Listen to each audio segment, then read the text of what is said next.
our weekly technology summary with my old friend Keith Teare, publisher of That Was the Week newsletter. Keith has some big news this week, at least according to his headline: Humans create intelligence. And now he says everybody can access it with, you know what, artificial intelligence. Keith argues, and seems kind of self-evident, but it's an interesting idea. He says that he believes that humans need access to intelligence because human knowledge should not be, and I'm quoting him exactly, should not be trapped inside experts, institutions, or companies. In other words, what we're talking about now when it comes to AI is a radical democratization of intelligence. Everybody has it, and it's a theme that is in a lot of the articles he connects with this week. Noah Smith, for example, also, like Keith, believes, I think, in the democratization of intelligence. He talks about the end of the age of heroes. So, Keith, we're living through historic times. Is that fair? Am I you sometimes accuse me of mischaracterizing what you've written or said, but are we talking about the radical democratization of intelligence? Yeah? I think you got to distinguish between individual contribution to intelligence and collective intelligence. We're not going to ever democratize individual contribution. That is where experts live and belong. And some individuals contribute more to collective intelligence than others. That's always like you and I. Exactly. So that's always going to be true. But the sum total of all intelligence, made up of everybody's contribution, and everybody just doesn't mean living humans, but all humans ever. That is really the meaning of the word intelligence when thought of as a collective, a word for the collective sum of all progress today. And it's that needs to be distributed. And up until now, that would have been impossible. It would have been encyclopedias, libraries, books, maybe search engines. What we have for the first time with AI is the ability to aggregate, distill, digest, and then leverage intelligence. And it's now cheap enough that billions of people get access to it. Ultimately, it should be cheap enough that everyone gets access to it. That isn't my wish. It's almost like the inevitable end game of what AI is. It uplifts every individual to the level of what previously only a wealthy individual would have been able to have access. Well, it's not just wealthy. I mean, this idea, and I'm going to quote it again: human intelligence should not be trapped inside experts. I mean, an expert, of course, historically, at least in the modern age, to become an expert, you had to go to university, you had to work hard. There were more or less successful experts, more or less authoritative experts. You said earlier that there's still going to be experts. What kind of experts? If in your view, human knowledge shouldn't be trapped inside them? I think the same way there's always been experts. I mean, look, if two different people look at the output of an AI conversation about, let's say, viruses, an expert in viruses is going to have a very different understanding than somebody who isn't an expert in viruses. So experts don't go away. In fact, experts, if anything, get elevated. Well, I mean, you can't have it both ways. Noah Smith doesn't try to have it both ways. In his End of the Age of Heroes, he talks about essentially, or he predicts, the end of mathematical heroes. I'm not sure he's particularly unhappy about that. He said few of us really did get to be heroes in the age of science, and now nobody's going to be. And he said it's not, and I'm quoting his end, he said it's not so bad really. And I'm quoting him, most people never get the chance to be heroes. Truck drivers don't, financial advisors don't, executive assistants don't. They have to find meaning just from being regular people, from taking care of their kids, having friends, having hobbies, joining civic organizations, getting involved in politics, and so on. it's not such a terrible fate. So is this not such a terrible fate, Keith? The fate of all of us in this age of radical democratization of intelligence? Yeah, I kind of disagree with Noah Smith in one detail. If we're talking about the sum of human intelligence, I agree with him. We can all benefit from that, and the lowest of the low and the highest of the high equally can benefit from that. Where I disagree with him is there will still be heroes, because individual intelligence doesn't go away. It actually gets amplified. And so think about math, his area of focus, math. I do not believe AI will mostly solve new math problems. There's no evidence yet that AI can create new knowledge, new intelligence. What it can do is understand and distribute existing intelligence, and it will still take individuals to go beyond. And there will be individuals who do, and in fact, they'll do it more because the AI will level them up to the understanding of what is already understood and known. So their starting point for innovating will be much higher. And so there will still be heroes. I think he's wrong about that.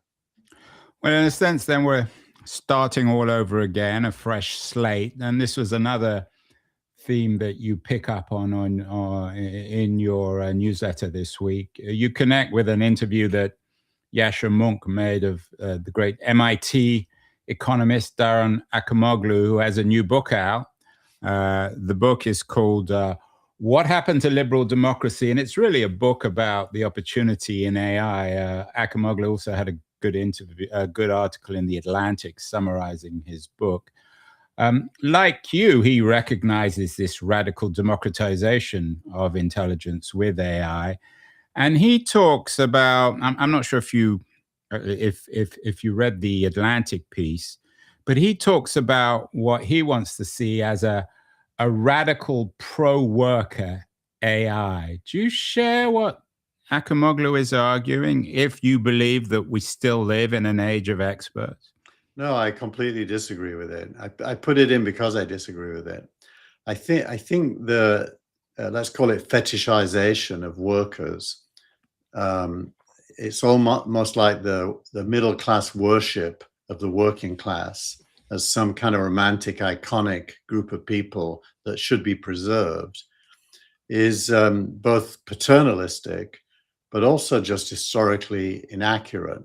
The history of the working class has been that it grew in order that it could shrink.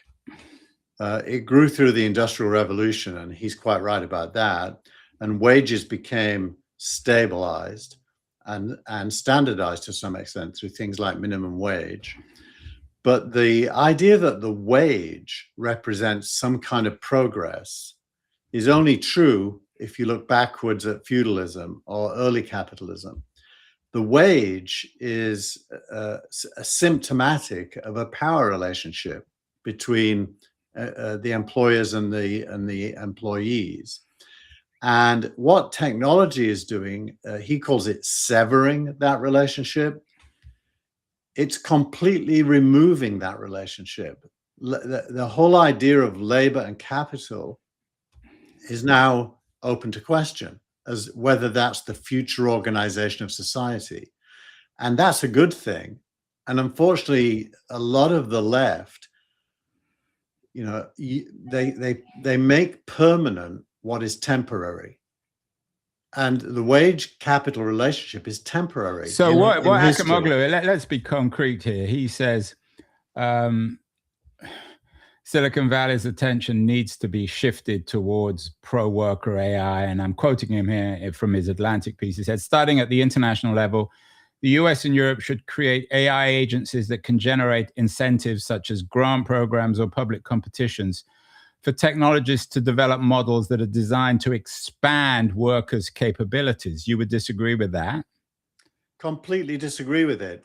What's happening now is the end of the working class, not the preservation of the working class, or the looking after the working class, which is why I call it paternalistic.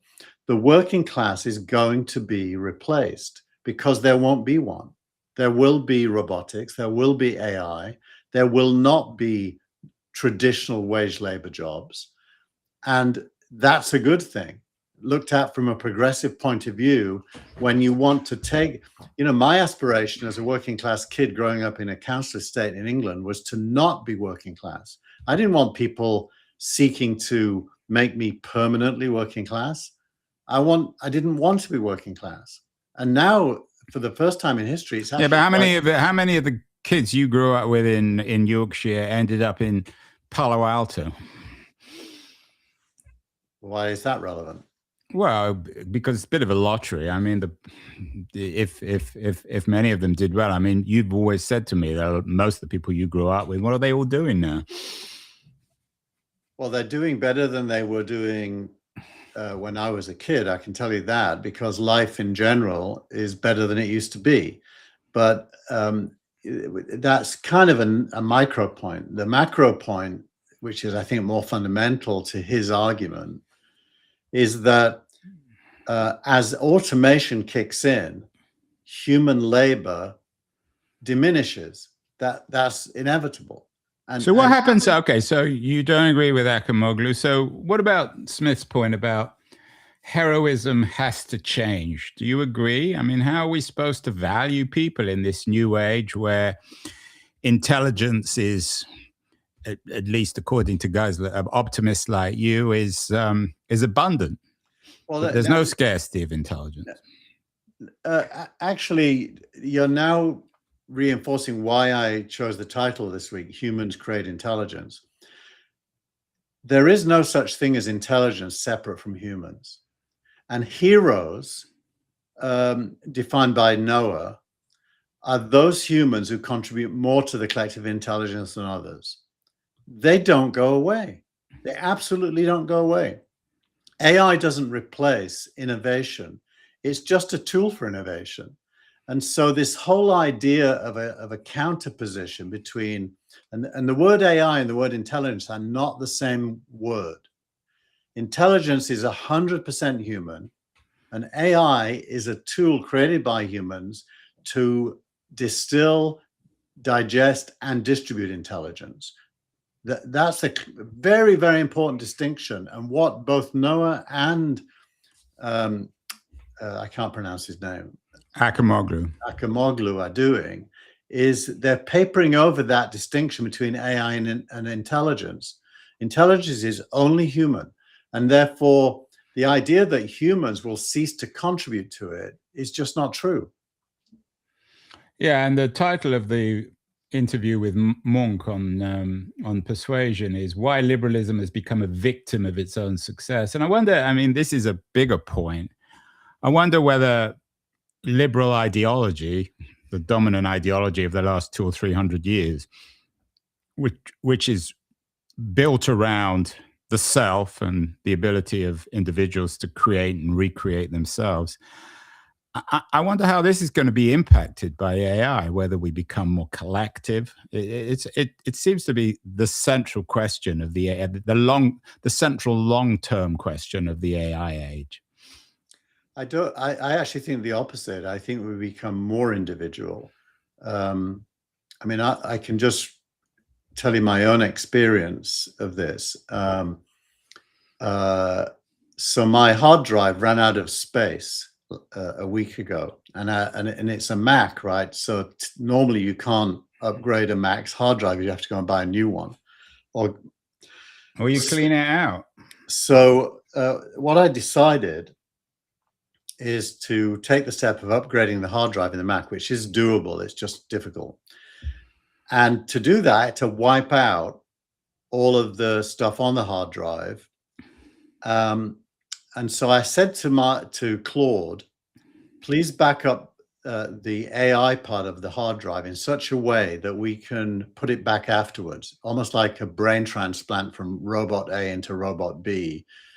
And over the course of 48 hours, it completely backed up, Then I upgraded the hard drive. Then it restored the Claude, the OpenAI, the OpenClaw brain, if you will, back to the new hard drive. So, okay, I can imagine. But so what's your point? Your point is that everyone's going to be able to do that? My point is that as an individual, you're a super individual. I was Most people can't do empowered that. to do something that I couldn't have done on my own. And so the idea that the self is undermined, no, the self is completely expanded. So I think the fear would be, and we seem to repeat this conversation every week. The fear of people like Acemoglu is that the reality on the ground, headlines today of fewer jobs being created, for all the theory, in practice, inequality is being compounded, and the AI age it might create a few Keith Tears who get out of their council estates and become wealthy Silicon Valley entrepreneurs. But most people, for one reason or other, won't take advantage of that. And it's only going to compound inequality. So if you reject, justify that, Andrew. Well, but if you, I think that's just blatantly not true. Well, maybe you should get out. So maybe get out of Palo Alto. I'm not sure that that's necessarily typical of the rest of America. But if you reject Acemoglu's point that there's no need for pro-worker AI, are you suggesting the government should just stand back and just let this revolution happen? What even is pro-worker AI? This is complete bullshit. But are you suggesting then that no one should do anything? I don't want you to echo his words. Tell me what that means. What did you? I mean, you need to read. Complete bullshit. There's no such thing. Well, I'm quoting him here. He says, and I'm pro-worker AI could boost productivity across other service industries. What is pro-worker AI? In education, a model trained on, so this is what it is. In education, a model trained on relevant curriculum material might allow teachers to spot patterns in test results and tailor lesson plans for particular groups of students who tend to make the same mistake. So he's not necessarily completely disagreeing with you. He's simply saying that AI can help teachers, for example, become better teachers. But I think what he wants then, and I'm quoting him here again, pro-worker AI could create good service jobs for workers who aren't college educated, and thus begin to uproot the inequality that has been entrenched in the post-industrial economy. Do you disagree that inequality has been entrenched in the post-industrial economy? I mean, I think that's just a reality. I mean, that's a quantifiable reality. I think what he's doing is how do you say that word? Turning AI into a like living being. I can't say it. Can you say it? No. You know what I mean? The idea that there could be a pro-worker AI or an anti-worker AI, the very framing of AI as being, we can choose, it's a mistake. I actually agree with his point, and he's really making my point, that AI creates better individuals, better experts. He's more agreeing with me than Noah Smith, who said heroes go away. I think probably every single teacher becomes a hero in a world of AI. Yeah, I'm going to try and get him on. I'm talking to some of his publicists. The book, What Happened to Liberal Democracy, is out next week. I mean, he's a Nobel Prize winning economist. So hopefully we can get him on. So maybe we can continue this conversation. But coming back to if you don't agree with Acemoglu that the state, governments, international institutions should be creating what he calls pro-worker AI, what do you believe that this is just going to somehow magically work itself out, that everyone's going to be empowered with this new intelligence and we'll have a Hollywood ending to all this? Well, I think as a starting point, you have to start not with the word worker, but with the word people. I think AI is for people. The class struggle doesn't really play a role. Okay, but that's it doesn't matter what you call workers or people. It's not semantic. It really isn't semantic, Andrew. It's so, I watch kids in school using AI in class in a way that previously they couldn't. And by the way, that's even in East Palo Alto. Have you been to East Palo Alto? Many, many times. In fact, East Palo Alto. We won't repeat our East Palo Alto story. East Palo Alto comes to me, right? My middle son is. Yeah. Don't let your kids drive your fancy cars in East Palo Alto. That's all I can say.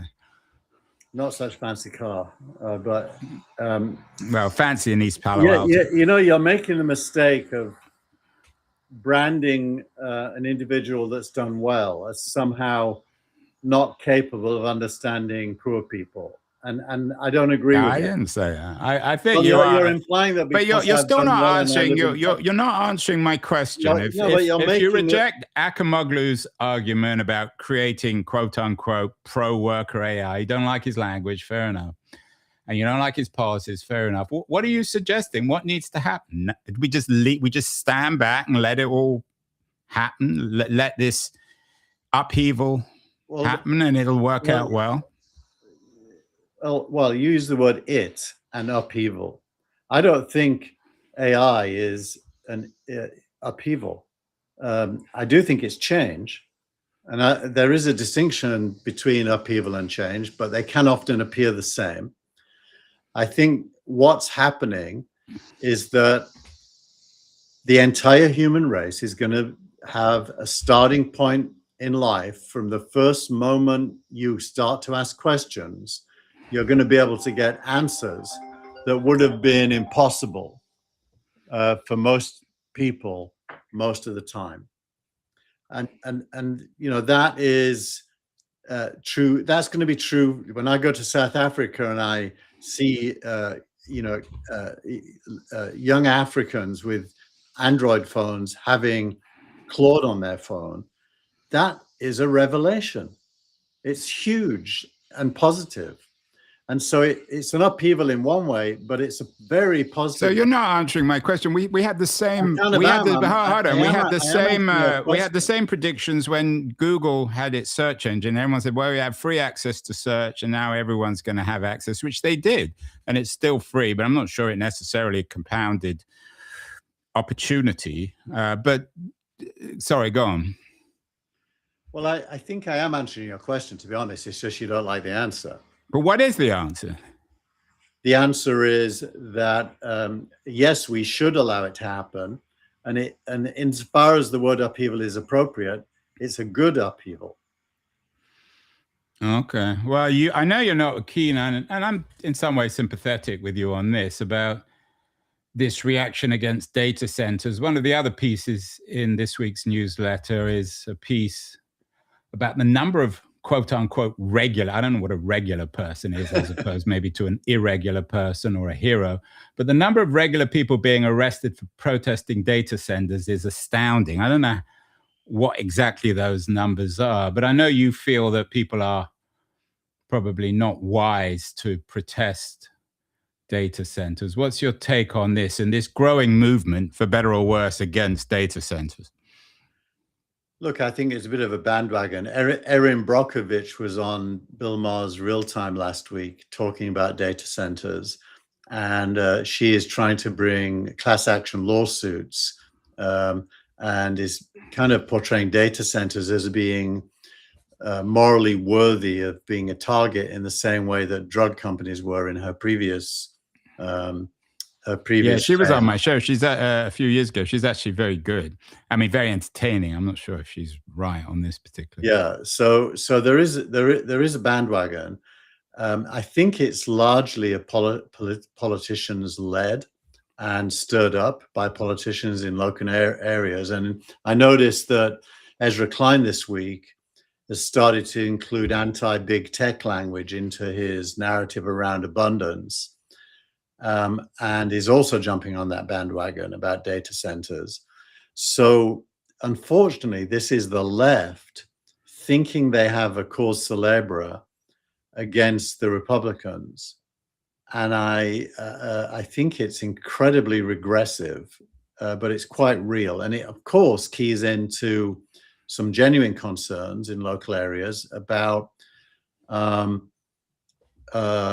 similar to, say, windmill power generators kind of uglifying the neighborhood.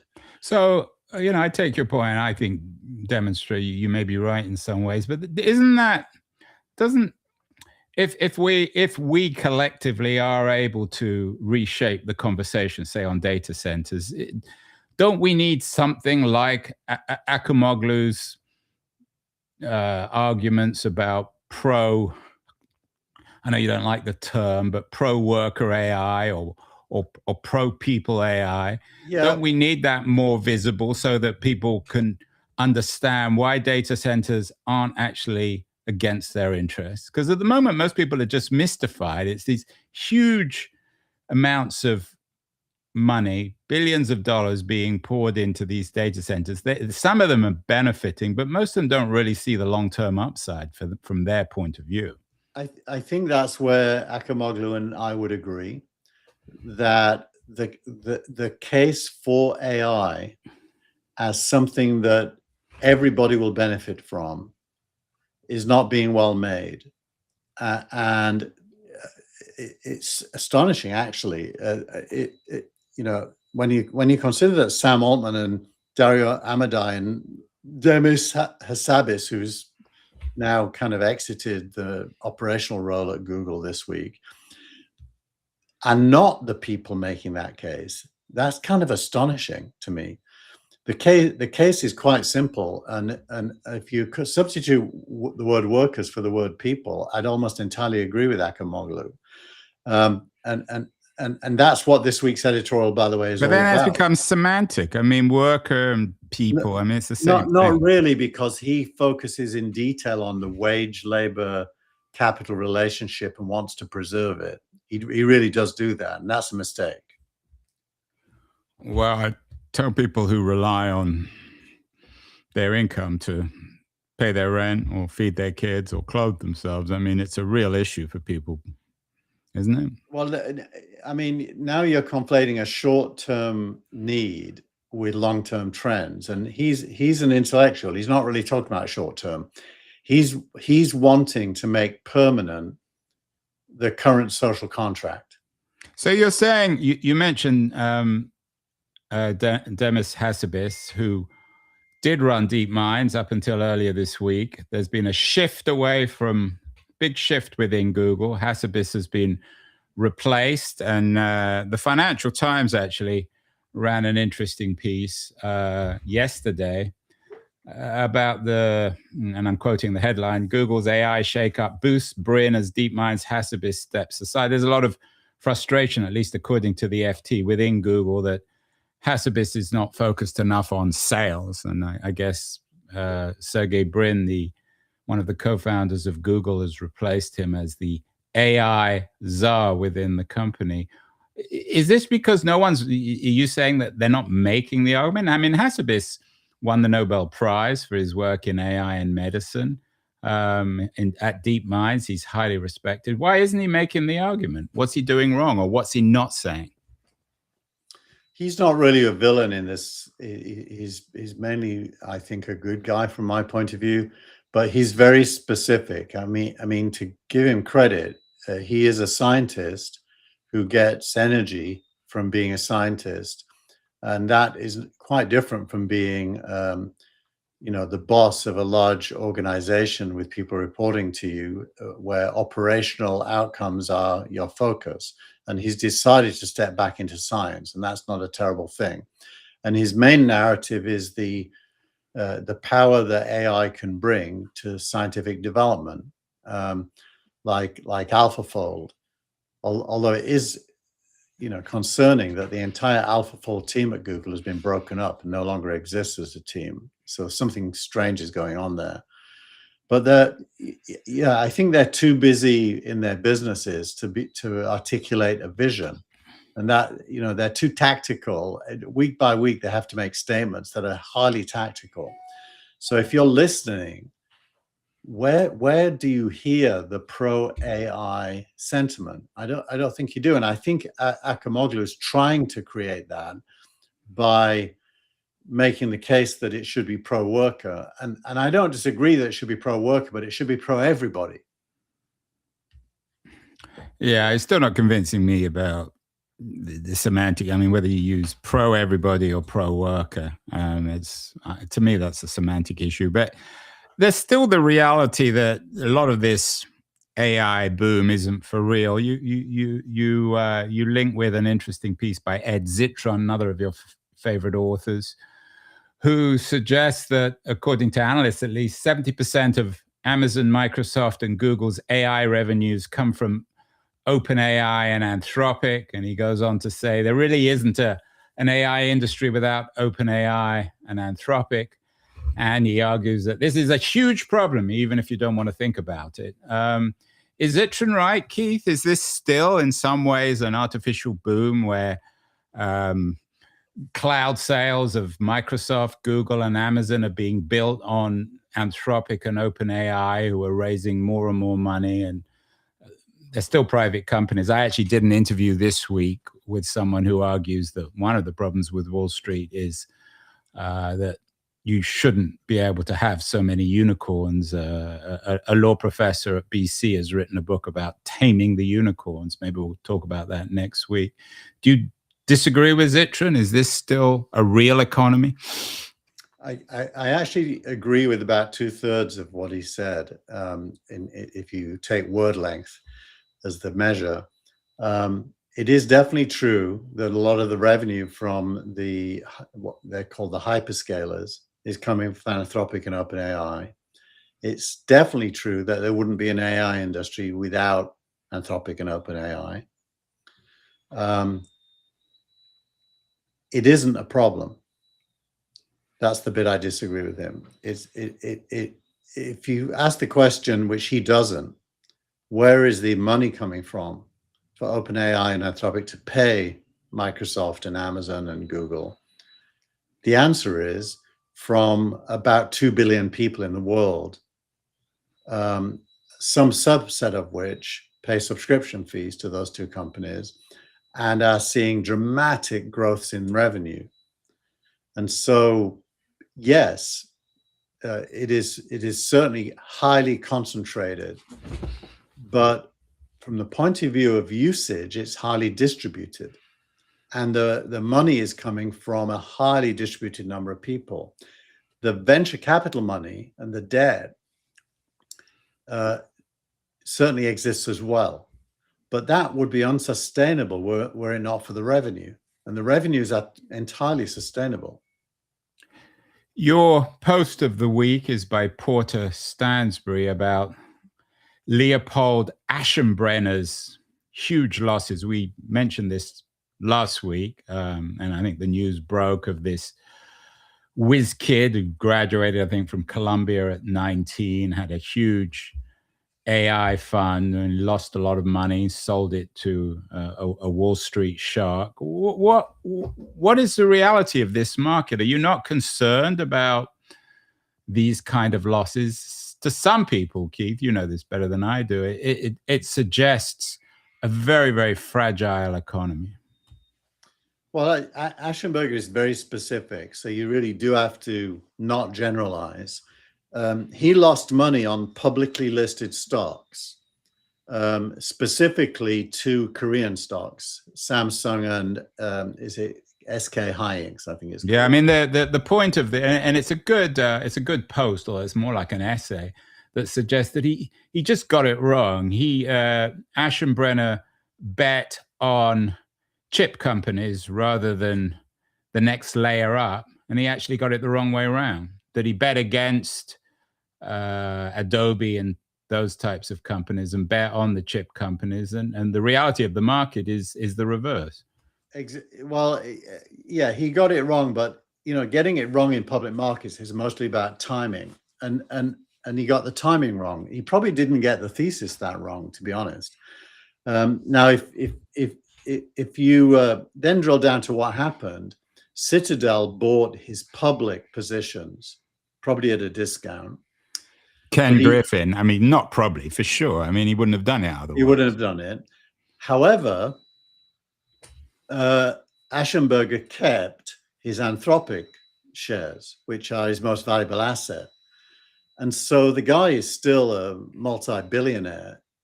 And I think it's fair to say nobody really lost money, because when Citadel bought those assets, they went back up in price, and so the pool of money pretty much stayed the same. It was a drama in a teacup. So, from what you're saying, it's a real economy.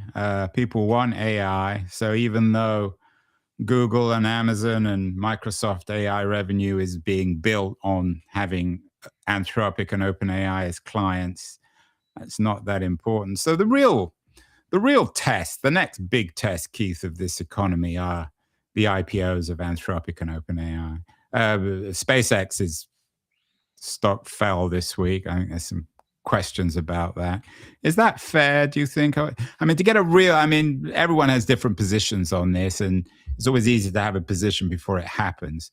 But is that going to be the reality check in this economy, the IPOs of Anthropic and OpenAI? Well, I think that, and having done a couple of IPOs in my career, I'll tell you the reason you do an IPO is because you draw the conclusion that raising new capital is easier in the public market than the private. So, to be honest, neither of those companies will go public unless they've reached the point that they think that's where the future capital will come from. And that may have already happened. It's possible, in which case they'll list. Well, then you move to the share price. And the share price is very different. It's a subjective price derived from the supply and demand for the shares. And SpaceX, listed at $135 and is now at about 108, I think, last time I looked. So it's not that far off. Certainly no catastrophe there. And they did unlock, I think about 20% of the locked up shares were unlocked yesterday without any dramatic impact. In fact, the share price went up yesterday. So the public markets really aren't a place where you determine success or failure of the underlying business. I think that's more to do with investment, return on investment, revenue, rate of growth. Those are the key numbers. And in those numbers, both Anthropic and OpenAI are doing extremely well.